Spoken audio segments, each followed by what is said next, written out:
তুমি আর তো কারণ নও, শুধু আমার।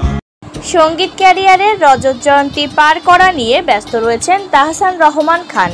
এর মধ্যেই সামাজিক যোগাযোগ মাধ্যমে তাহসানের কোলে এক নবজাতকের ছবি ছড়িয়ে পড়ে, যেখানে দাবি করা হয় কোলের শিশুটি তাহসান ও রোজা দম্পতির বাবা মা হয়েছেন তারা। ছবিটি সোশ্যালে ছড়িয়ে পড়লে বেশ বিব্রতকর বোধ করেন এই গায়ক। তিনি জানান, পুরোটাই ভিত্তিহীন। বৃহস্পতিবার সন্ধ্যায় গণমাধ্যমকে তাহসান বলেন, এই ছবিটা 3 বছর আগের এবং কোলের শিশুটা আমার এক ছোট ভাইয়ের। তখন ওর বাচ্চাকে দেখতে হাসপাতালে গিয়েছিলাম। এটা তখনকারই ছবি। সোশ্যালে এভাবে কোনো কিছু যাচাই বাছাই না করে ছড়িয়ে দেওয়া নিয়েও খানিক মনক্ষুণ্ণ হন এই গায়ক। এদিকে সঙ্গীত জীবনের 25 বছর উপলক্ষে সেপ্টেম্বর মাসব্যাপী অস্ট্রেলিয়ায় কনসার্ট করবেন তাহসান।